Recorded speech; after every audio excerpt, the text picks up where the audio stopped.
How do we top my most ambitious video to date? Today we are going to talk about the hardest deck in the Pokemon Trading Card Game over the past year. You better believe it, it is the mind-numbing, the sequencing nightmare, the skill-intensive, all-rewarding, or incredibly punishing Lost Box Kyogre. So if you enjoy this type of content, be sure to drop a like, sub to the channel if you haven't already done so, and comment down below what deck you'd like to see next. Trust me, if the deck today seems a little difficult, it kind of is, but I think with the right mindset and the right approach, you can pick this deck up with a bit of practice. So some key points. I wanted to organize my thoughts, give you an idea of how I'm going to break down today's video.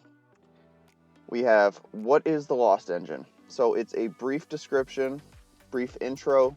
If you're familiar with the deck, be sure to skip over it. Lost Zone variants. I think it's very important to be able to distinguish the key differences between them and what their game plan is and where you are as a player when picking one up. The Aqua Storm combo explained. It is a little bit more than just reading the card, declaring the attack, and, swinging for big damage. Some things you got to keep in mind. Some key cards in the combo and some things with your sequencing. When to Aqua Storm. So people will ask, well, when do I go for it? When do I give up on it? Well, we'll talk about that a little bit today. The Terra problem. So this is a mechanic from the Scarlet and Violet era that definitely throws a wrench into your plans, I think, with Obsidian Flames and Paradox Rift now really giving us some relevant Terra Pokemon. Some considerations and text. I'm not going to leave you blind. I'm not going to leave you hanging. We are going to show you some cards that you should consider in your deck, some alternatives, some future cards coming that might make your deck a little more relevant or interesting, or help you keep up with some of the decks that I mentioned. And of course, we're going to show you a skeleton and give you something to work off of, as well as where I decided to go with today's video. The one that I probably get the most flack for, because I don't go in depth like a coach, is the matchup guide. We're going to give you a general overview and mindset on how to approach your 6 prizes for 10 of the most popular decks in the format. So, before we jump in any further, we need to do a mindset check. I have to ask you these questions before you pick up the deck. Why are you playing this deck? This deck is very, very taxing mentally. It's not that it's hard, it's that it wears you down. So you have to be prepared for this. Are you doing it for fun? Are you doing it to get better as a player? Are you doing it because you hate yourself? Any of those answers you have to figure out, and figure out why you're playing this deck in particular. How good are your fundamentals? Are you a new player picking up the deck? Do you have previous card game experience? Are you returning to the game? How well do you know the terminology of sequencing and prize checking and prize mapping? Can you read the board? And I don't mean read the cards on the table. I mean, can you assess what is happening, what you anticipate may happen from your opponent next, and what you need to do to respond? So you're usually looking a turn or two ahead, and you're looking for all the avenues your opponent could potentially beat you, as well as if they gave you any openings to try to pull ahead in the game. I think this deck is one of those decks where you really have to be thinking 2 or 3 turns down the line, just looking at what they have in front of you. How well do you improvise? My goodness. Whether it's a bad flower selecting, whether your opponent picks something off the board with Penny, or you just don't have access to a card because of prizing. How well can you adapt your game plan and adjust on the fly? If you're not a strong player for this, I highly recommend one of the other videos on the channel. But if you think you are up to the task, keep watching, because this might be for you. How well do you accept losing? So the thing with Kyogre is it has a very high risk, high reward kind of mindset. When everything's going right and everything's popping off, it feels like there's not a deck in the room that can beat you. When things are going poorly, do you get tilted? Are you frustrated? Do you hate this game and want to throw your cards into the ocean? Say goodbye to Exodius! Wrong card game, but you know what I mean. You have to be able to handle losing well, because you're going to make some mistakes in the early stages of picking up this deck. Trust me, I've spent about a month and a half really just grinding with this and driving people crazy, asking for ins and outs and suggestions and sequencing, and we're going back and forth. It will wear on you. If you're not prepared for that, you should be prepared for that now. And the last one. There's an easier way to win, right? Like, we have several good decks right now, depending on the day, can scoop up a tournament win and just come in out of nowhere. So you don't have to play this deck if you think this is the only way to win. Just checking. You do know there's an easier way to win, right? I've done my diligence, If you're going to tune in for the rest of the video, I can't stop you. Alright, we talk in the Lost Zone engine. By sending cards to the Lost Zone, we unlock levels of the Lost Zone mechanic that enable powerful toolbox combinations. A toolbox deck is a deck that focuses on multiple different attackers rather than just one or two that synergize well together. So we're looking for different scenarios or different opportunities to take advantage of the different attackers in our deck. We're going to be using our Comfeys and our Culverses to put cards in the Lost Zone. Comfey, look at the top 2 cards of your deck if it's in the active, put 1 in your hand, 1 in the Lost Zone. Culverse, a supporter you can play once per turn, look at the top 5 cards of your deck, put 3 into your hand, the remaining 2 into the Lost Zone. So we'll typically cycle between 2 or 3 Comfeys by switching from the active to the bench and so on, and using different ones as well as using Culverse to try to fuel our Lost Zone count. So key numbers to keep in mind because all of them are relevant in this deck. We have 4. So 4 unlocks Cramorant. Cramorant may attack for free, doing 110 damage when you have 4 cards in the Lost Zone. 7. Mirage Gate, if you have 7 or more cards in your Lost Zone, allows you to accelerate 2 basic energy of different types from your deck to your Pokemon any way you like. That's pretty much the bread and butter. And of course, the Boogeyman, the unchecked monster. If you have 10 or more cards in the Lost Zone, you may place 12 damage counters on your opponent's Pokemon in any way you like. This is gatekeeping, this is finishing, this is just oppressive as hell. So this is what makes the deck very problematic. You've already probably seen a lot of Lost Box, and this is why you're on the deck. But now we're going to talk quick Lost Box levels. So I decided to break it down into 1, 2, and 3, just to give you an idea. It does not mean any of these decks are easy, it just means where I would recommend starting. So first one's up, we have the Dragons of the Lost World. Okay, sorry, bad joke. What I mean why this is considered easy is you have a central theme or key attacker you're going to lean on more often than the rest of the attackers in the deck.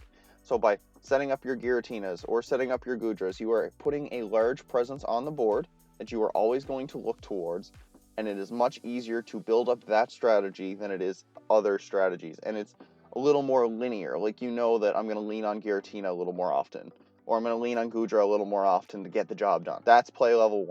The next level, play level 2, we covered in a previous video. So Turbo Lost Box. So this one still has a handful of attackers. They're all basics. They're spearheaded by Dragonite and Sableye and Greninja.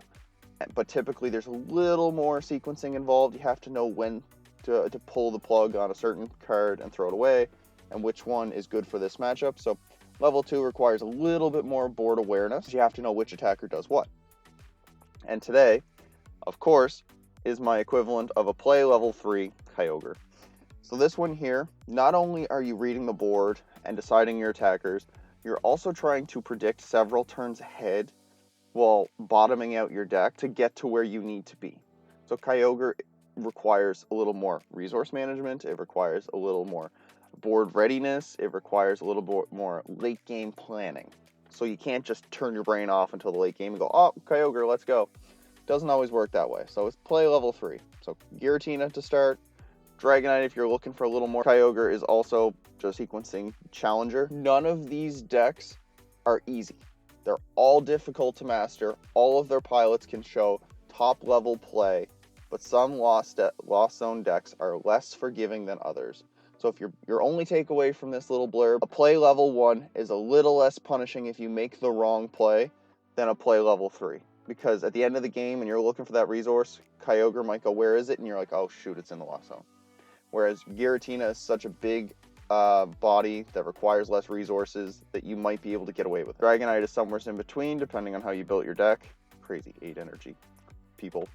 But whatever, that's what you need to know on the Lost Zone levels. Aqua Storm. So you think it's pretty easy, right? You just read the card, declare the attack, do the thing.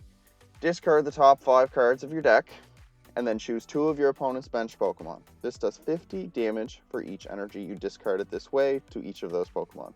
So we're hitting the bench, we're hitting up to 250, and we're not applying weakness or resistance. So Aqua Storm is one of those types of attacks that you really have to set up for, you really have to prepare for. It's not one you can just slap down. You have to do a few things if you want to see this attack go off for near or full effect. You need to thin your deck. You need to be near or at 0 cards before you're ready to declare the attack. What I mean is we're dropping cards out of the deck, we're flower selecting appropriately, we are concealed cards, we're pushing to the bottom, we're racing to the bottom of the deck because we're eventually going to put only energy cards back into the deck, so that way the only targets when we declare Aqua Storm are energy cards. So you have to keep this in mind. You have to reach your lost zone counts at a reasonable pace. So we don't have the speed of a turbo. We are not reliant on Abyss Seeking as Giratina. So we are trying to figure out, how do we get to 4 at like turn 1 or turn 2?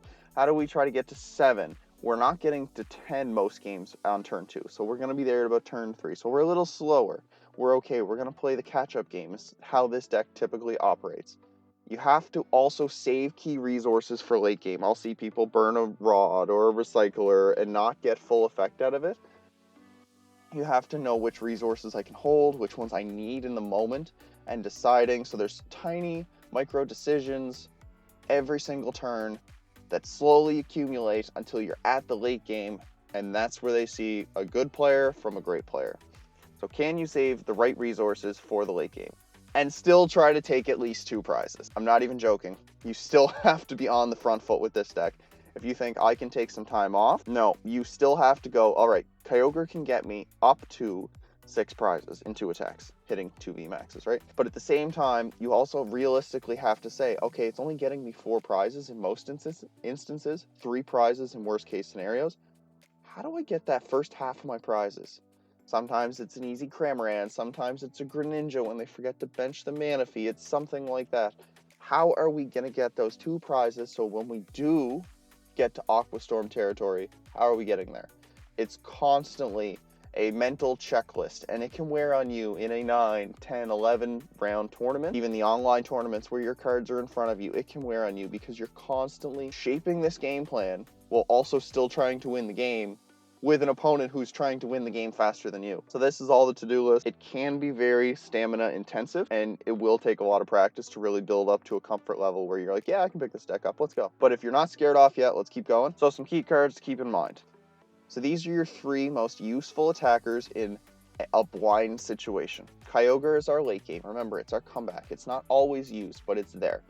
Radiant Greninja, it draws cards and snipes 90 to 2 targets. So in the mirror, it's helpful. Against evolving decks, it's helpful. And sometimes it's just a consistency booster. Sableye, again, is the most oppressive card in this deck and probably format until they release Iron Hands, but whatever. And just having access to these cards allows you to really just map out your game. Like you're trying to think ahead. You can tick damage and Greninja fit things to finish them, or you can bring things down to Aqua Storm range with either of those cards. Those are your big attackers, so you always want to be keeping an eye on those.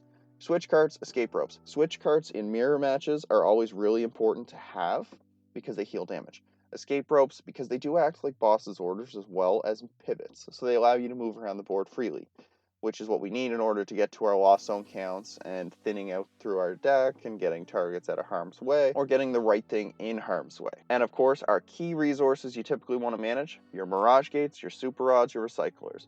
One brings energy to the board, the other 2 put energy and Pokemon into the deck. Keeping a mental tab or even a written down tab of where these are in your deck and prize checking and everything like that is huge, because you have to be keeping tabs on your energy, keeping tabs on these, keeping tabs on your Pokemon, because if you use one too early, you might be a little short in the end, or if you don't use one early enough, they might pull ahead too far on you. Balancing these can be tough at times. It's okay though, but I love all of these. Recycler, I hope we get a reprint on, but I'm not going to hang on that.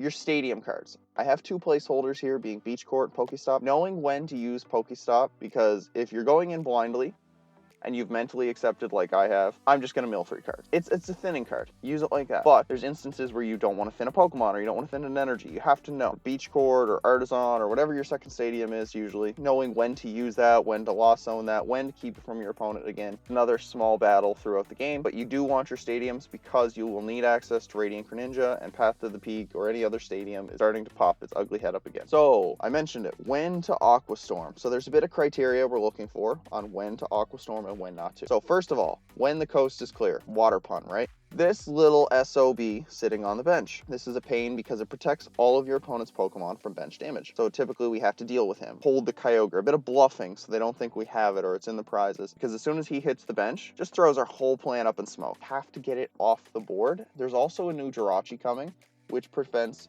basic Pokemon doing damage to your opponent's Pokemon. So they're going to have Manaphy and Jirachi, so then that's an additional hurdle we're going to have to come over. when you need a 3 prize turn. Kyogre is one of those cards that even though you play it, you don't need it every single game you play it. If you can spam Sableye, if you can strategically time your Cramorants, or get in a very back-breaking Greninja, you don't always need it. You also have a couple other 1 prize attackers who do, 200-ish damage.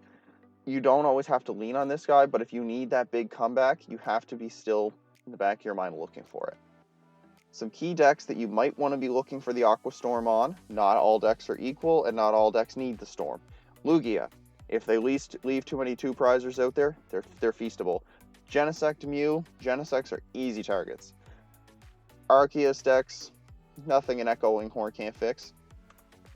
You literally have no other option, so you've fallen behind. This deck will do that. It plays a little slower, especially against other variants. We have to find a way to come back. So we got to ball, we got to push, we got to swing for the fences. And then, of course, the most important one, flex on them. We all have that ego. Don't do that. Don't Aqua Storm just cuz. Most people screw up trying to do that. But hey, you want to show somebody you're a master sequencer and you know what you're doing? Aqua Storm to your heart's content. I'm telling you, there's still easier ways to win, and I will die on that hill. When not to Aqua Storm, not listed, if you don't have to. If you figured out the easiest way to get your 6 prizes, does not need this behemoth and energy demanding card, you don't have to. Sometimes Sableye spam, Lost Mine loops, 1 Moonlight Shuriken, late game's all you need. Usually I'll lean into the 1 prize element and just keep smacking them until they run out of cards, because they do play a lot of setup Pokemon with 60 to 70 hit points, and I will take advantage of that. So you don't always need to Aqua Storm, but when it comes off, it is nice. The Terra problem. Oh my goodness. This is why I've waited so long with this deck. I'm not a fan of this card in particular because of this problem. So let's take a look. We're talking Charizard EX. Ooh, scary. Charizard EX, we're not even going to talk about the rest of the card. We are talking about this, the Terra trait. As long as this Pokemon is on your bench, prevent all damage done to this Pokemon by attacks, yours and your opponent's. A trait and an ability are not the same thing. Right now, at the time of recording, we do not have anything in format that turns off a Terra trait. So Charizard has a built-in permanent Manaphy type effect as long as it's on the bench. Tyranitar has this. Obsidian Flames. Vespiquen, Obsidian Flames. Skeledirge, coming in Paradox Rift. Garchomp, coming in Paradox Rift. Have to find another way. Kyogre cannot and will not be able to hit those Pokemon. Don't try it, you're wasting your breath. So how do we deal with those? This is the problem. This makes it a little awful. I believe Charizard has been anywhere from 15 to 20% of the meta share in online and, in-person events. So that's kind of a big deal when you can't hit the most popular deck in the room and try to clean up the boards. You have to get creative. You have to get out of the box for this one. So if this isn't enough to scare you, I don't know what is, but it's made me very reluctant to pick up the deck and seriously devote time to it. Once I saw Terra Trader, I was like, oh my god, this is garbage. I wish it was something else. No, this is actually really handy. And not for a Kyogre player. Here are some techs and considerations you should look at when you're building Kyogre Lost Box.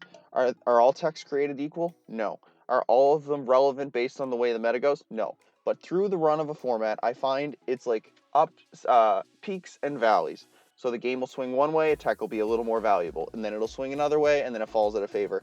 You have to be willing to adapt and adjust, especially in a deck like this, because if you run the same 60, people can predict it, people can prepare for it, people will be ready.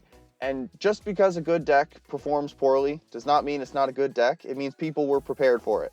So if you see people slotting in their Manaphy's to protect from Kyogre, this is why. If you see people picking decks that are not as susceptible to Kyogre, this is why. Deck is still good. End tangent. So, first 2 combination, Hawlucha, Echoing Horn. These feel like musts for 2 reasons. Echoing Horn allows you to bring back a multi-prize target for Kyogre to hit. Hawlucha makes math easier for a lot of matchups. So those 70 hit point Pokemon in the mirror match, those Comfeys, the Charmanders that everybody's touting in 151, you name it. Hawlucha makes your Lost Mine math a little more impactful. I do think that's relevant. We also have attackers that you could potentially be hitting for 220. So by putting an extra damage and bringing them up to 230, i.e. the Dragonite V, you can knock it out with the Hlucha and that Pokemon's attack. So I think these go hand in hand and allows you to take an easier set of prizes, so you don't always have to lean on the Kyogre. It helps. In the mirror, you don't always want to be leaning the Kyogre anyway, so going with your Sableye spam and having the Hlucha where your opponent may not have it can definitely help. Alright, the next ones, we have Canceling Clone and Boss's Orders. So Canceling Clone is one that I'm going to stand on top of this hill with and not waver. This one is a card I firmly believe will see a little bit more play coming into the next set especially. Until the end of your turn, your opponent's active Pokemon has no abilities. This includes Pokemon that come into play during this turn. Boss's Orders, we know what that does. Brings a benched Pokemon to the active. The two key applicable targets are Manaphy and the Paradox Rift Jirachi. Both of them have incredibly annoying abilities that either shut off your Greninja, or they shut off your Kyogre, or they shut off your Sableye. All three of those are crucial for this deck's functioning. If you cannot deal with those, they can, if you play Escape Rope, they'll just work around that. If you cannot deal with those, you typically lose. I think the deck is going to have to evolve. It's going to have to shift. Cards will need to change. And I've been peeking ahead at over what they're doing in Japan, and they've also been thinking of the same manner. While Lost Box is not as prevalent over there, they are also considering ways to keep their Sableyes as effective as possible. This is my 1-2 punch. Maybe slap in a Pal Pad, call it a day, get a couple Boss's Orders or a second Cologne. I'm a big fan. You can't take me off this one. I like using Sableye, and I'm not going to give it up just because they printed new basic Pokemon. Pokestop and Cross Switchers. So this is another one. Again, kind of goes hand in hand with Canceling Clone. So Pokestop mills 3 cards, which helps get to the bottom of our deck, but it also grabs any item cards there. So if we're playing Cross Switchers instead of Boss's Orders as our main card, we don't lose those, whereas we would lose the Boss's Orders. So it can add cards, it can add item cards, it can put more resources in our hand to help get to the bottom, but also still execute our game plan. So maybe a second copy of Pokestop is what I'm instigating here. And Cross Switchers, for the one format, they'll be legal.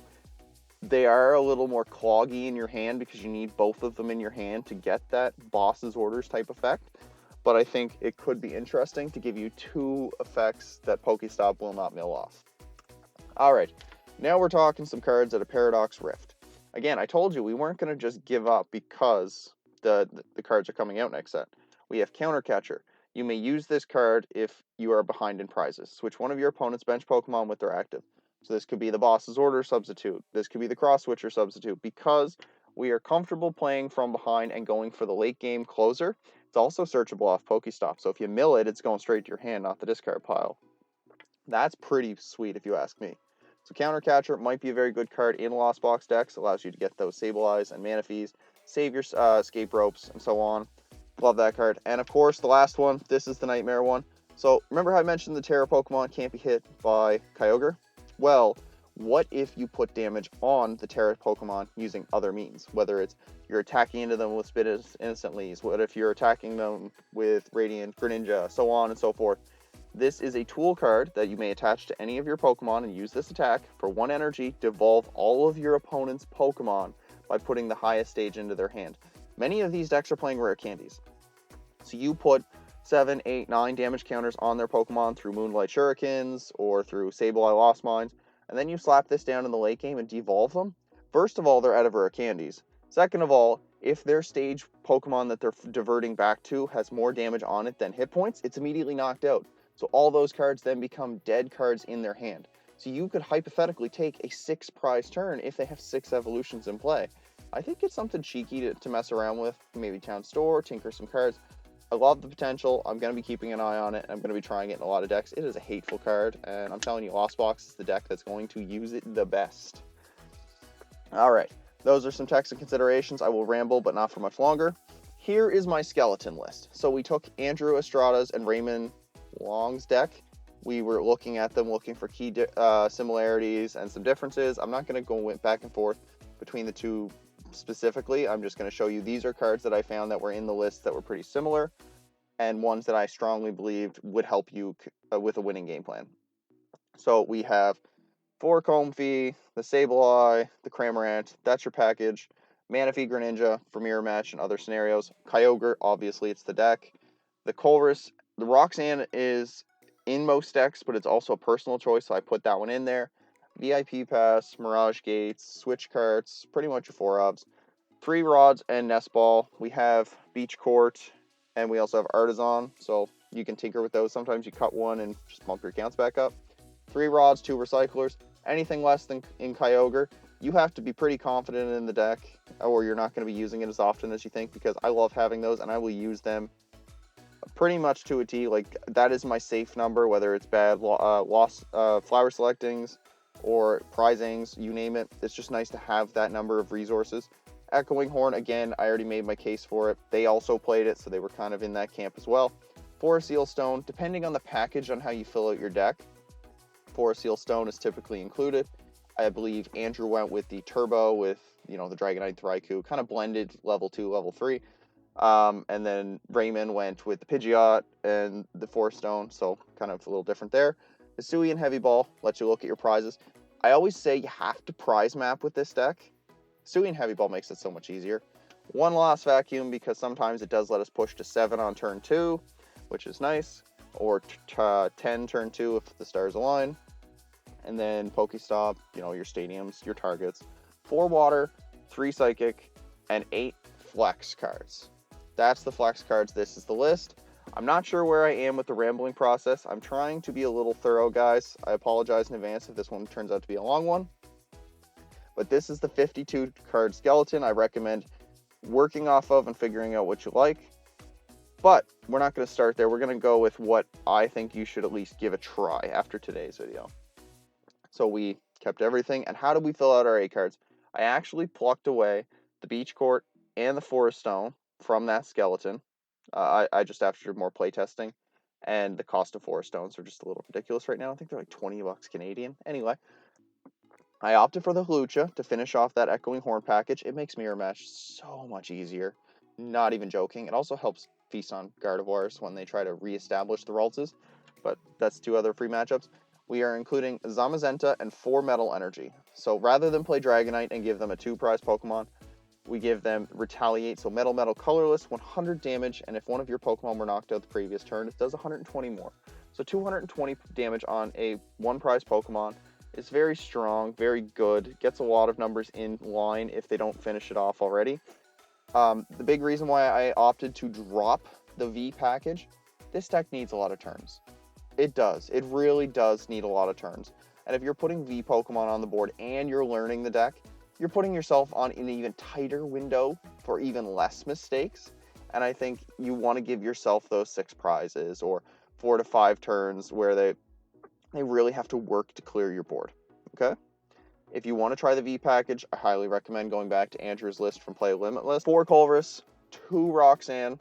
It's a card that I want, especially in the Mirror Match, and sometimes I'll Lost Zone it. Sometimes it's not accessible to me. It's a card that I couldn't afford to have less than 2. It's also a thinning card, so at the late game, when they eventually race out to 3 because we are a little slower, we can Roxanne them. I don't know how many times a Lost Box player has raced out to take their 3 prizes. All of a sudden, we Roxanne, drop their hand to 2. They're sitting on a 25, 27 card deck. They can't do anything because they have too many dead resources in hand. We then can start cleaning up and then start clawing back. Same goes with Gardevoir. Same goes with, oh my god, Arceus decks because they don't have onboard draw usually. Or we pick off their draw. Or with Chen Pao and we take out the Babarrels because we're going to have to slowly work through them. It's very nice to have the Roxanne as well, because it just gets us to where we want, and it also is a nice top-up or refresh. Keep in mind, people will try to play around it once they know it's a known commodity in your deck. 1 Boss's Orders, again, I committed with the Boss and the Canceling Cologne, so my deck is a little tech-heavy, so I did go with about 4 tech cards, Hulucha, Horn, Cologne, and Boss. And, I mean, the extra Roxanne is flexible, but anyway, those ones there, we kept pretty much consistent. I'm not going to rehash myself there. I did cut the Beach Court. I just didn't think it was necessary here. If you want the additional switch out, by all means, go for it. I went with the Palpad instead because we'll use Boss twice. Sometimes Zamazenta needs to hit 2 things. Sometimes we need to Boss up again to get the Manaphy because they keep reestablishing it. We need to just kill it. We're going to make them burn rods. If they're only recycling in a Manaphy, eventually they're going to run out of that resource and we can punish them for it. Or we can boss it up the first time, Super Rod, their only rod. Then they don't expect the Cologne. So some cheeky shenanigans there. This is the one I've been enjoying, guys. I do have some gameplay I'm going to talk over. Big fan of the list. It can be very tough. Sometimes you have to get up, go take a break, go do something else, some exercise. I find myself, after getting a little frustrated because the draws aren't your way or whatever, burn off some steam, and then we're good to go. So don't sit there and beat yourself up if the deck's not running hot at times. Put it down, go take a break, come back to it. This is the list. This is what I'd enjoy if I was a Kyogre stan, but I have been playing with it, so it is battle tested. We are going to talk about some lost zoning resources. So I'm not a coach. I'm not going to pretend to be a coach. I don't do that. We are instead going to give you a general idea of cards you should be keeping in mind when lost zoning and not lost zoning. There's a first priority. These are cards that if you lost zone them, you're kind of in trouble. Zamazenta, we only play one of. It's our best hard hitting attacker in the deck. Sableye. Typically, the 2 Sableye scenario is more valuable in this deck than other decks. Kyogre, of course. If you see the window and the board state requires a Aqua Storm comeback, Kyogre, you don't want to throw away. Mirage Gates, typically we never want to toss those away because we don't have any other means of acceleration, and outside of Sableye and Cramorant, we don't have means of charging up our big boys, so we want to keep those. Energy Recycler. I find myself getting extreme value out of Recycler over a Rod, so try not to toss those if you can help it. Please prize check first, of course. These are the tough choices. This is your second priority, pretty much. You can afford, in this deck, right now, you can afford typically 2 to 3 energy binning the lost zone. If you've prize checked and made sure that you know which ones are in the prizes, you can afford to typically drop a water or a psychic or a metal and try to keep yourself between the 8 to 10 range of energy left over. Because Aqua Storm is going to need 8 energy, and it's going to be dicey, 8 energy for full effect. If you have 9, you have a little more wiggle room. You have 10, even better. But pretty much they are kind of freebie cards if you know what you're doing with those. Super Rod, you play 3. You typically only use 2, but I'm not cutting the third one for anything. I play it in Giratina, I play it in Turbo, I play it in this. 3 is the hallmark for a good Lost Box deck, because anything less, you're just getting greedy. And there's a few Masterclass players who've been doing this for years that just see the game, like, in 4D. They might be able to give a better rationale to why you'd play 2, but I still think 3 is more forgiving, and that's what we're looking for, guys. We're not looking for Masterclass, we're looking for forgiving beginner play. All right, I went off on too many tangents there. Depends on the matchup. Oh, buddy. Oh, I love this one. Okay, so what do I mean on this? So we play 2 Roxanne. We can afford to toss one if we don't think we're going to use it in that matchup.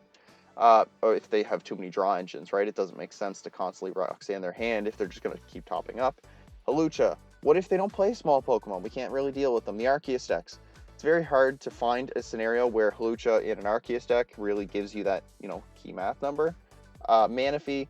If you're playing, again, going to use Arceus or Mew, you're not going to bench the Manaphy, so you can throw it away. But if you're playing a Lost Box Mirror, or if you're playing something with Mew EX, and they're going to try to Moonlight Shuriken your prizes, you might want to hold on to Manaphy. Just hold it. If you see a Mew EX hit the board, hold it. If you see a Radiant Greninja and you know they might be playing at least a couple water energy, don't fall for the bluff on Giratina. Just keep the Manaphy handy. Manaphy does absolutely nothing versus Intel Urshifu, so don't even try that. That's just a waste. But yeah, just know which matchups Manaphy might carry some weight and which ones he's okay to send off to the Forever Zone. Some quick tips to success. So this one I had to include. Most decks, usually pretty straightforward. This one here, it really beats on you. So when you're down big, but when you're up, you're not even up that big. Prize check. This makes your life so much easier. If you have heavy ball in your hand, slap that. It's more information. Write it down. Keep your notes. It makes every decision going forward that much better. You want to make informed decisions when you can help it. Watch your resources. So key ones, your energy, your rods, your recyclers, your gates, those are huge. Your attackers. Once you know what your opponent is playing and you can go from there, you can then kind of be a little more specific on watching your resources. But I'm telling you, recovery cards are very crucial to hold on to unless you have to. Like if you're holding 2, you have to flower selecting 2 rods, that kind of thing. Prize map early. When you look at a deck, you have to know how I'm getting the 6 prizes out of it. Because if you're sitting there trying to wing it and just go, I'll take a prize, I'll take a prize, I'll take a prize. That's an inefficient way of doing it. I've had conversations with guys and we're just talking. And I'm like, oh, well, I went this way with my prizes. And they're like, yeah, but you attacked in it took you an extra attack to get there. Or it took you 1 too many attacks to get there. If you can make your attacks more efficient and precise, you can get to where you need to be when you want to be there. And Aqua Storm, again, requires you to kind of take 2 prizes early, so that way you can set up the 4, and then you got to bob and weave the mana fee. So you need to figure it out, especially against Terra decks. You have to figure out how you're getting your prizes, because Kyogre is not an option. Or if it is an option, your opponent screwed up somewhere. Damn you, Penny, I hate you so much. Sequence with intent. What are you trying to do? So I get this comment all the time. Can you go through a video showing me how to do X, Y, or Z? I'm going to say, do you one better. So we're going to talk about it for a quick minute. Sequencing with intent. When you play your turn, what are you looking for? You're looking at your board. Do I need more Comfies? Do I need more water energies? Do I need recyclers? Do I need something? What am I looking for? Am I looking to get to my turn 7 or the 10 in the Lost Zone? Am I looking to get to Spit Innocently? Am I just looking to race to the bottom of my deck because my attackers are already on board? What are you trying to do? That will shape and guide your turn. So if I want more Comfies on the board, chances are I'm not going to burn my Nest Balls and Artisans right away. I'm going to use my Flower Selecting, or I'm going to use my Colress or my concealed cards first to see if I naturally draw into them. Because if I play the Nest Balls, I'm reducing my likelihood of drawing into one. You know what I mean? That's what we're trying to do. So if I'm looking for cards like that, but if I'm not looking for Pokemon, but I'm looking for a card I can't naturally search, like if I'm looking for a Colress, I'm going to use those Nest Balls. I'm going to use my Artisan. I am not going to Super Rod Energy back if I have one in hand already. I'm going to try to keep the deck super thin. I might not Pokestop first, right? If I know that I still need the Colress, I will concealed cards, and then I'll Comfy, and then I'll try to switch between them and try to push my way that way. But it all depends on what you're looking for. You have to ask yourself, what am I looking for? How many ways can I search it? If I can't search it, can I play the other cards to make my deck size smaller so that I'm increasing my probability of potentially drawing that card? That is what you should be doing. I'm not going to give you clear lines of play or do this, do that, but it's what gives me the better statistical probability of getting to that card that I want. It's not a definitive because we're not playing chess, guys. How do I get there through my own actions in the best way I can? Sometimes you get there, sometimes you don't. I sequence my decks pretty well for the most part, and I'll give you a quick example. I had a 4-card deck. I had a Flower Selecting available. 2 out of 4 of the cards were Roxanne. If I drew one of those Roxannes, I won the game. That's all I needed. They had game-winning boss in their hand, and we were going to put it back, and they had a 31-card deck left. I Flower Selecting to hit the other 2 cards in my deck besides Roxanne. It happens. But you got to do what you can to put yourself in the best position to win. Sometimes that's the way it goes. Other ways, you have full control, and you can just really get there, and that's what it feels like when you say draw hot. It feels like you've put yourself in the position to get the cards you need when you need them. All right, there's another tangent, guys. Have fun with it. This one is huge. I don't care what the deck is, especially with this one. If you're not enjoying the deck, you're not likely to get better at the deck. That's the hardest thing some people don't see. If you're not enjoying the deck, you're going to sit there and find all the reasons you don't like it. You're going to blame your mistakes. You're going to find reasons why you should never touch this stupid deck again. Maybe that's my own personal bias coming in, but nonetheless, if you pick up a deck and you're playing it and you can find reasons why you enjoy it, whether it's your favorite Pokemon, whether you like that style of play, whether you like what the deck could do when you get better, you have to get behind it and own it. You have to get behind it and enjoy it. If you're not enjoying it, I'm telling you, either put it down, take a break, do something else, come back to it, or maybe accept as a person this deck is not one that best fits your preference of play, because there is a deck that will fit your preference of play if you want to stick with this game. It's a matter of finding it and a matter of figuring that out. I think you can learn any deck in this game with enough practice, with enough intent, and with enough enjoyment. I will pitch enjoyment before best deck every time. This is why we held off on this one for so long, but it is definitely still worth it. So if you stuck around until this far, we are going to quickly flip over and talk matchups. So now it's time to talk matchups. So we're going to get through the best and the worst, but I'm going to start with the worst ones first and get them out of the way so we're not dabbling on them too much. I honestly think this deck's worst matchup is Inteleon Urshifu. I'm not going to pretend like this was one is a good one, because Manaphy doesn't protect you, You have a lot of small Pokemon. The only things I could really recommend is trying to take out the Remoraid's early, take out the Octilleries. Don't let them constantly be fishing for puzzle pieces, but aside from that, we don't hit hard enough with Cramorants. There's no way we're getting to our deck fast enough to take out VMAXs, and a Cheryl matchup is just... oh god, okay. That one is really tough to come back from, but if you do come across it, still try to play to your outs. Sometimes they brick because the deck can have difficulty setting up, and that one, it is what it is. Don't sweat it too much, guys. We're not going to worry about Intel that much. It is a good deck, but it's only seeing about 3% play. The next one is Charizard. So whether it's Charizard Arceus or Charizard with the Entei and the Pidgeot V, I believe, this one is terrifying. Right now, it is a problem. How I've been going about it is I'm fishing for early prizes, or I'm trying to take Charmanders off the board. We are trying to spin innocently. We are going to go first in that matchup. We don't want them getting that evolutionary advantage, and we want to try to race out to our Lost Mine. Might consider a second Lost Vacuum just to allow us to get up to that number at a more reasonable pace, but we want to be spamming their Charmanders off the board.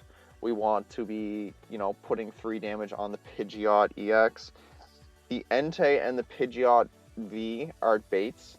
If you can knock them out in one clean hit, please do it. But otherwise, they're going to penny you. They do play penny. The Brazil list, or... I apologize. Yeah, the list that won was playing penny. People are trying penny. It's very useful to get attackers off the board, especially with Lost Box on an uptick. So it's hard to really win that one. The Charizard EX, the only thing I've been figuring out on how to get through it is I'll spin innocently onto it, and then Zamazenta, so I will retaliate into it. So you kind of have to 2 for 2 it, which doesn't feel good. But if it's only one Charizard you have to worry about, you're fine. Typically, we need to take out their small Pokemon before they become big. Where this deck just goes right down the toilet, aside from the penny, is if they're playing Lost City. That is horrible, because if you start something earlier than you like, good luck.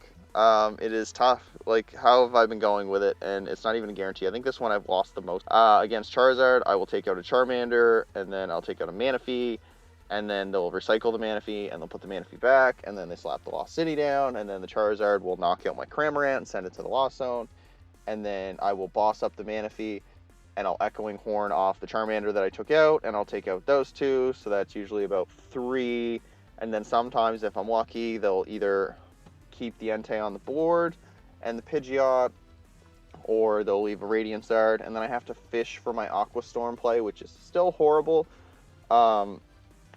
It is tough, though. The other one is that I will, again, take out some small Pokemon. I'll take out 2, and then if I can, I have to escape rope the Entei to the bench, Halucha it for 1, Boss's orders it back, and retaliate with the Zamazenta to knock out the Entei.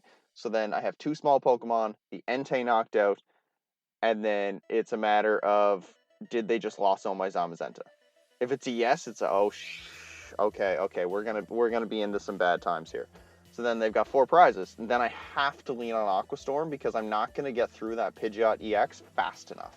It's just not happening. So then I find myself going, oh my god, how do I deal with this Charizard?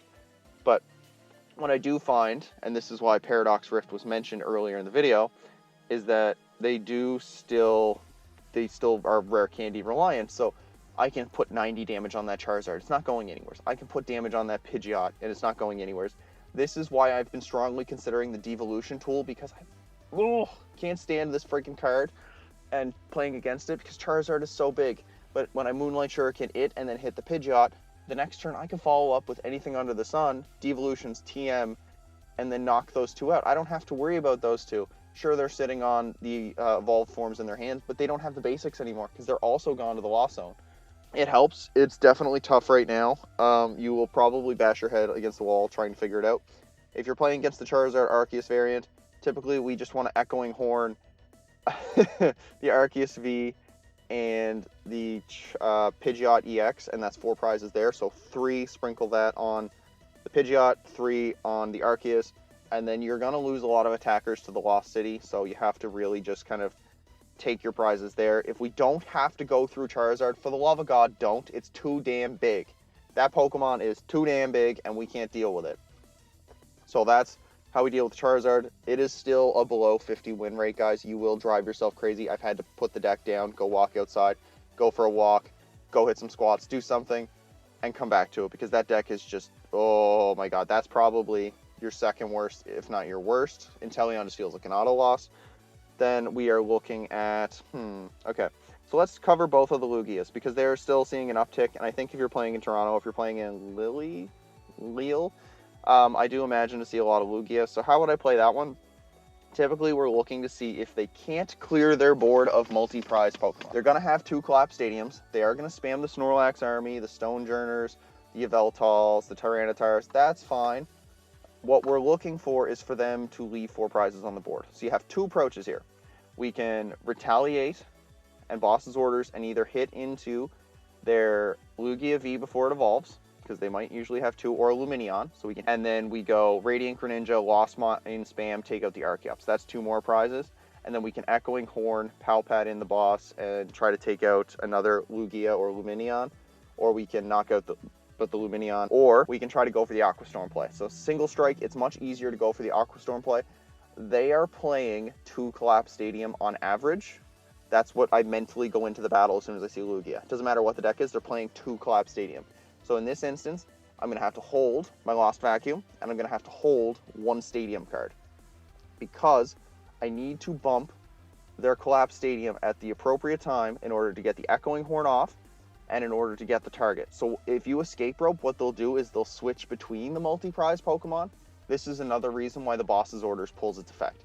So if they escape rope the Lumineon, you just put on the bench with Lugia, so then the 2 prizers are spaced. You can't get the Aqua Storm for the 4. And they know that. And most decks are not playing Boss's Orders, which is why we're playing it. We're using the surprise factor to get somebody. Because if they keep, they do the escape rope, then we can slap the Boss's Orders. In this case, Roxanne is not as helpful here. It is to some extent, but they're accelerating energy at such a rate, and gift energy is way more impactful against you than it is against other decks. So Roxanne is kind of like an afterthought. So bosses, you getting 2 Boss's Orders could really win this game for you. Snorlaxes, you pretty much have to ignore them, and if they don't attach the therapeutic energy to it, you kind of have to pray on some coin flips there. So the single strike one, we're looking at Tyranitars, Lumineons, Lugia Vs, and we're looking to bump the Collapse Stadiums at the right time so we can Horn and Aqua Storm for games. So figure out your first 2 prizes, Aqua Storm those ones. It's not as bad as you'd think. Colorless Lugia, bit of a nightmare, because if they can get 1 prizers down, then you're like, oh shoot, what do I do? That one there is tough. We have to pretty much play on the aggressive foot. Zamazenta is our heavyweight. He's the one that's going to carry. So when they play the Lumineon to grab the Burnett, or to grab the Research, or to grab the Boss, or to grab something like that, we have to punish that Lumineon before it comes off the board. Don't sit there and Sableye those. Sableye the Archeops. They're very unlikely to Collapse Stadium off an Archeops. You can't hit the Snorlaxes. It's just the way it goes. You can't hit the Snorlaxes, so you have to look for your opportunity there. So if you push the Archeopses off the board, that's fine. If you Lost Mine, maybe put 3 on a Lugia, but typically I'd save them all for the Archeops, because then I'm going to go Lost Mine, 6/6, Radiant Greninja, Moonlight Shuriken, 9/9, Archeopses are gone. Now 2 spots are free at least. They can run the Snorlaxes all they want. We don't like the Snorlaxes. There's not much we can do about that, so we have to work. So 2 off those, 2 off of a Lumineon. If they bench 2 to 3 multi-prizers, we're going to punish that. That's how Lugia makes its mistake.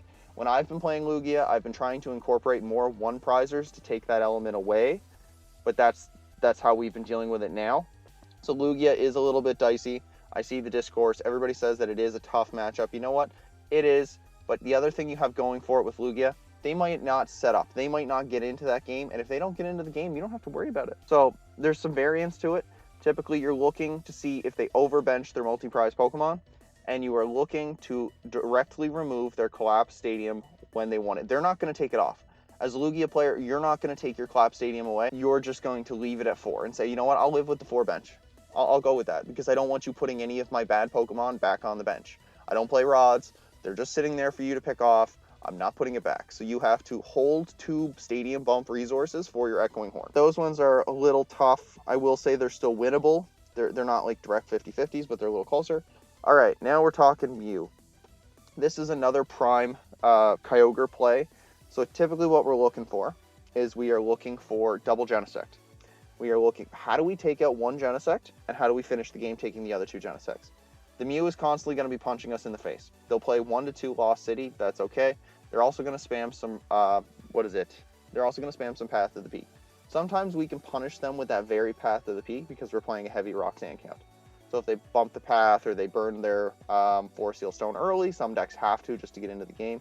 DTE Mew, they're going to be recycling their Mews. They're going to be putting them back in the deck. So I almost find you have to ignore the Mew because they're just going to path spam you. 3 Genesects. That's the plan.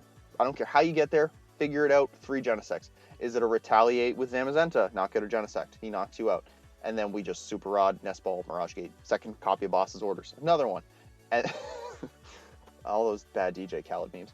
And then the other one we can do, which is a little convoluted. We don't even have to Kyogre with this one. If you can Zamazenta 1 Genesect, you can Radiant Greninja, you can Hawlucha, and then Radiant Greninja again, which again is Aqua Storm with extra steps. But you can typically go that route. Sableye is also very impactful if you're just sprinkling damage around, because I think they only play 1 to 2, maybe 3 switch cards. If I see a deck playing 3 switch cards, I'm like, you know what, bro, you tech for me. That's okay. But it's Genesects. Mews are distractions in the DTE build. They just work really fast. They like to disrupt your hand, and then every once in a while you get spun out with a really bad judge hand, and there's nothing you can do. Shit happens. Fusion Mew. Again, prize map. We are looking for, if they still play Meloetta, we're going for the Meloetta. That's just an easy one. And then we are looking to see if we can Echoing Hornet back, and then we can either Moonlight Shuriken it, and then hit something else. That's 2 prizes. Or we can Moonlight Shuriken a Mew and force them to have to bench or Psychic Leap that Mew back. So then we can take that off, but we're going to look for the Aqua Storm here. It is just the easiest way to go about it. You can still kind of adhere to the Zamazenta play with the bosses and the Palpads and go there, but they play 1 to 2 Lost City, and if they time the Lost City correctly, once they know you have the Zamazenta, they're going to take it from you. As soon as they take it from you or take your Sableye from you, you have to lean into that Aqua Storm. So get your 2 prizes and keep one eye on your resources for that Aqua Storm play, because if you can get to the Genesect at the end and you can fight through all the judges, you can fight through all the spam, the Ionos, then Aqua Storm is probably your best bet for Fusion Mew. It makes it a lot easier. Otherwise, just slot in a Spiritomb. But not worried about that one too much, because I don't think Fusion Mew is going to see a lot of play with all the Charizard running around. Okay, Miraidon Flaffy. If you want to see some masterclass play on how to watch Kyogre farm this one, go look up the Pittsburgh Regional Finals. Respectfully, Kyogre just kind of really cleans up. It doesn't have to go fast, it just has to get 2 prizes. If they bench double Flaffy, take out the Flaffies, then Aqua Storm your last 4 prizes. You can also retaliate and knock out a Raikou or a Miraidon or a Raichu without a charm on it. Squawkabilly is also a fun 2 prizes you can go after. Who is the other one that we can go? But basically, you are looking for a 4 prize turn, essentially. They do play 2 to 3 switch cards. They will play those. You got to be wary of those. So Lost Mine is not as effective, but you're typically trying to fight through the judge, you're trying to fight through the path, and you're trying to go for that 4 prize turn. I've gotten lucky where you can retaliate because they're not playing Lost City. So you can 100% reuse and recycle your Zamazenta and take 4 prizes off that lovely card. It's just very resource intensive, and you're burning double Mirage Gates usually, if not more. So it can be a little dicey, but again, it's very, very good there. I'm not too worried about it. Again, just be wary. If they play the Brave Charms, it makes it a little awkward. Sometimes you just put a little bit of damage on them with the Sableye to bring them back down to an Aqua Storm. But there's not much they can do. They're not playing Manaphy. They can't really protect from you, and yeah, just make sure the judges and the Ionos don't stick, or they don't brick you. There's nothing you can do on that one. But yeah, Miraidon Flaffy is pretty much one of your favorables. Lugia, Fusion Mew, those ones are all, like, I think, depending on how the judges and the Ionos hit you, they are still very winnable. Next one up, we're going to talk Gardevoir. This one here, I haven't really had any fits with. The only time that they bother you is if an Iono sticks, or they Iono you to 1 and you have a large deck size. So thin your deck aggressively, and how you win this one, Kyogre is not the play. Kyogre is not the way. We've already talked to a few that Kyogre is the way. This is not the way. This one here, what you want is you are looking to Lost Mine and pick apart their Curlias, their Raltses, their Moonlight Shurikens. This is where the Canceling Cologne play comes in. We're going to do our best Chien-Pao impression. We're going to boss up the Manaphy. We're going to Canceling Cologne. We're going to Moonlight Shuriken, 2 Curlias. If they've already evolved up and they have Psychic Embraced and there's even a shred of damage still left over on them because they haven't Moonglow reversed it off, we're going to immediately pick those off. They don't expect, most decks do not expect you to have the Hawlucha, so you can Hawlucha, set up 2 Raltses, or set up a Ralts and a Manaphy, and then you go 60-60 with it. The other one I found is you can go, if you put 60 on a Manaphy and they've already burned their Collapse Stadium, you can save the Hawlucha for the next turn, and then you can drop down the Hawlucha, and then you can go Moonlight Shuriken and go 90-90, so you can take roughly 3 to 4 prizes in that 1-turn swing, and as long as you're not playing down to an extremely small Iono size early, you can typically swing the game. So they're going to run, what, 1 to 2 Gardevoir EX, couple Shining Arcanas, you're going to have Manaphy, and then you're going to have the Cresselia. So Cresselia is very tempting. Watch when they get rid of the Collapse Stadium. If a deck's playing 2, you should mentally be on that stage of, oh, they're playing 2, because this is a really good stadium. Beyond that grind of, oh, they're playing 2, keep an eye on that. So sometimes it's easier to just end your turn on the additional flower selecting than it is to attack with the Spin Innocently, because they're just going to dump the Cresselia and you wasted a turn. Because we already struggle getting to 10. We don't want to give them a free attack where essentially we did nothing or we took a step backwards. So push a little more to the flower selecting. Try to end on 5 or 6 if you can help it. Their Collapse Stadiums, you got to know when to time it. Again, it's like the Lugia thing. If you can time it correctly and you can Echoing Horn, you can steal yourself an extra prize. Luminion, if they play it, I don't know why Gardevoir is still playing Luminion, but if they're playing Luminion, Echoing Horn that shit back, take it out. You can Zamazenta it, or you can Lost Mine it, set it up for later. Or you can even Aqua Storm it, because I've set up a Gardevoir EX and a Luminion for an Aqua Storm, where you just go 6 on Gardevoir, 6 on Luminion. It's interesting. I don't think decks are committing enough spots to Collapse Stadium, because it's a very strong card, and there's a handful of decks that don't mind the Collapse Stadium worker package. Gardevoir is one, but they haven't made that shift. So Gardevoir is a little bit of back and forth. Do not play yourself down to a 2 prize board state. You're looking for a big 3 or a 4 prize swing, because once they Iono you, or if you don't have double Sableye Checkmate on board, those Ionos will break your board. So sometimes you just want to Mirage Gate, and you put 1 energy on a Sableye, 1 energy on a Comfey. That way when they Iono you to 1 or 2 and they take the knockout, you can promote the Comfey, you can Flower Selecting, then retreat into the Sableye, and hopefully thin your deck, because they're going to hit you again with it, and they're just going to really mess you up. So that one's a little easier there. I hope that helps, maybe. Again, we're rambling, so we're probably hitting the hour mark. The last 2. Or no, there's 3 more. Chien-Pao Baxcalibur. This one feels bad, but with the Canceling Cologne, it does make it a little easier. So Zamazenta gets a free 2 prizes on Chien-Pao, right? So we're going to have to knock that out. There's 2 lines of approach. Knocking out the Bibarel is a trap. Knocking out the Palkias, if they still exist, are a trap. Chien-Pao can only hit you, especially if it's Canadian build, can only hit you if there's Baxcaliburs on the board. So how do we deal with the Baxcaliburs? So we can go Lost Mine, 60 or 50, soften them up, and then put damage elsewhere, and then go Cramorant, follow that up. You can Lost Mine, so we can trade 1 prizers. We can even use the Zamazenta to knock out the Baxcalibur. Their board space is usually 1 Chien-Pao, let's say 2 Baxcalibur, 1 Greninja, that's 4, 1 Bibarel, and then 1 Manaphy or a second Chien-Pao, because sometimes they just will cycle between them to try to thin a little quicker. So typically we have to look and go, okay, do they still have their Rod? They still have their Rod. You have to start attacking the Baxcalibur. Then if you can run them out of Baxcaliburs, by the time they get to their last 2 prizes, they don't have any means of acceleration left. Everything else is just bait. So deal with the Baxcaliburs. Bibarels, they have too many of them. They're easy to reuse. I mean, you can Echoing Horn Lost Mine them, because the Bibarels are only, or Bidoofs are only 60 hit points. You can also try to Lost Mine and then Roxanne them after you take out their second Bibarel. But again, you gotta really set yourself up. Sometimes I'll go Moonlight Shuriken, double the Bibarels, and then I will Roxanne, Lost Mine, 30, and then put 60 on, something else, and then that softens it up. It's very funky. I do find this one a lot closer than you'd think, weirdly enough. It's just a matter of Canadian goes very fast, and if their Pokestops are hitting and their Bibarels are hitting, you're kind of in trouble. What's the last one? The last 2. Okay, these ones are pretty much the same. There's the big ones I'm going to talk about. So Lost Box and Giratina, they're pretty much, it's Lost Box Mirror. How you want to play through this is hold on to your switch carts, keep your use your escape ropes. We're going to try not to overbench. We're going to try to look for opportunities where we can Halucha, double Lost Mine those. You will have to bench your mana fee accordingly. We're trying to win this with Roxanne. So we can put 6 damage counters on a Giratina because it's not going anywhere. So then Zamazenta can knock it out. We are trying to go 60-60 on the Comfeys. When the game gets really dicey, you do also want to, if they have something really bad, like if they have a small hand or something, then typically what I'll do is I'll Boss's Orders up something that doesn't have energy on it, like a Mana Fee, and then I'll Lost Mine off their targets too. If they have like a smaller hand size, I'll Boss up the Mana Fee, and then I'll Lost Mine off the Sableye or the Comfey or something that might have energy on it to allow it to use as a pivot. If they play multi-prize Pokemon like you're about to see here, I am 100% working towards that filthy Aqua Storm.